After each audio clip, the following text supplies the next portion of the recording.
सुबह से सबकी फरमाइश में लगी पूजा रसोई में पति नीलेश का टिफिन तैयार कर रही थी। तभी नीलेश की आवाज़ आई, पूजा तुम शर्ट प्रेस नहीं करी।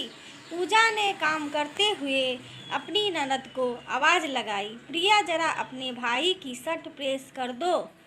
उधर से प्रिया बोली, पति तुम्हारे हैं, उनका काम तुम ही करो।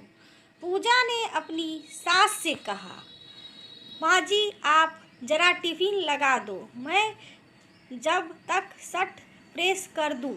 माँ जी बोली, अपने पति का टिफिन तुम ही लगाओ, क्या कितना रखना है। पूजा जल्दी से टिफिन लगा कर कमरे में गई, बोली, आप भी एक शर्ट प्रेस नहीं कर सकते। नीलेश बोला, तो तुम्हें किस लिए लाया हूँ।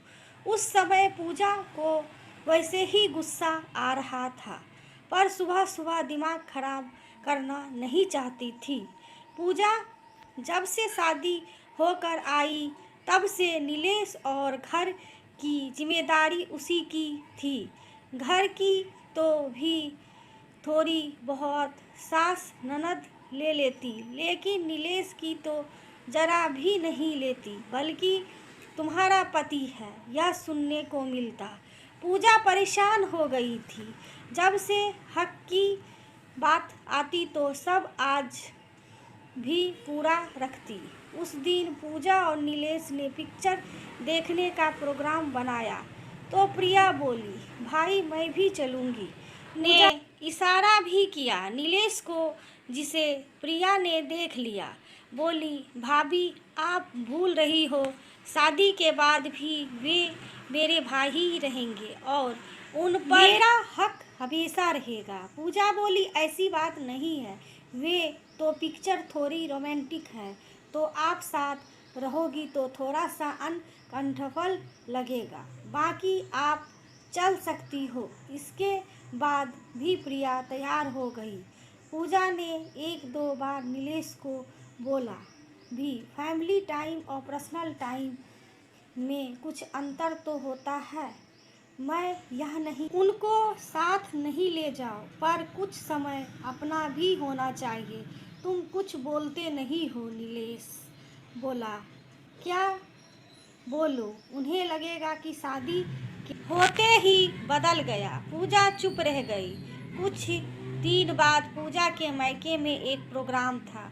उसी दिन ससुराल में भी कहीं प्रोग्राम में जाना था तय हुआ था। नीलेश और पूजा उसके मायके जाएंगे, बाकी लोग ससुराल के प्रोग्राम में ऐन मौके पर ससुर किसी काम से बाहर चले गए तो सास बोली, बहू को बोल दो प्रिया के साथ चली जाए, नीलेश मेरे साथ जाएगा, नहीं तो सब बोलेंगे कि नीलेश को अपने परिवार से ज़्यादा ससुराल वालों की चिंता है।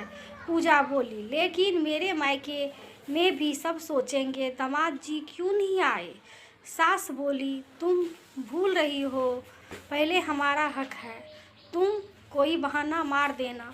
पूजा परेशान हो गई थी कि सोच रही थी शादी के बाद भी हक सबका रहता है, लेकिन बात काम की आती है तो मेरे पति हो आज ऑफिस से जाते हैं, लौटते वक्त नीलेश का एक्सीडेंट हो गया, पैर में फ्रैक्चर हो गया था, जिस कारण पूजा को घर के काम के साथ नीलेश का काम भी बढ़ गया था। उसके कपड़े बदलना, सामान कोई मांगता था तो उसको देना, जिस कारण से वह बहुत थक जाती थी। आज काम निपटा कर कुछ देर बैठी ही थी कि नीलेश बोला, चाय पीने का मन कर रहा है। वो बोली, प्रिया को बोल दो बना देगी। नीलेश बोला, अच्छा लगेगा क्या, तुम बैठी हो, उसे काम के लिए बोलूं या। अब पूजा को भी गुस्सा आ गया, बोली, मैं कोई सुबह से आराम नहीं कर रही हूँ, सारे काम मैं ही करती हूँ और खासकर तुम्हारे, क्योंकि सब यही कहते हैं कि यह तुम्हारा फर्ज है। जब सब मेरा फर्ज मेरा है तो हक भी सिर्फ मेरा होना चाहिए। तब तो उन लोगों के पहले हो जाता है। फिर काम के मामले में भी उन्हें क्यों शर्म आने लगती है? क्या शादी से पहले यह लोग तुम्हारे काम नहीं करती थी? इतने दिनों से मैं चुप थी क्योंकि फिर लड़की पर ही इल्ज़ाम लगाया जाता है कि बेटे या भाई को दूर कर रही है। असल में मैं दूर वे खुद दूर करते। पूजा बोलती जा रही थी, तभी प्रिया आ गई। उसने बातें सुन ली, बोली, भाभी आप सही कह रही हो, हमें इस बात को समझना चाहिए। मैं चाय बनाकर लाती हूँ। कमरे में सन्नाटा हो गया। पूजा को भी आश्चर्य हुआ, यह इतनी जल्दी कैसे समझ गई। पूजा बाहर गई तो उसने सुना माँ से कह रही थी, माँ हम सबको मिलकर काम करना चाहिए।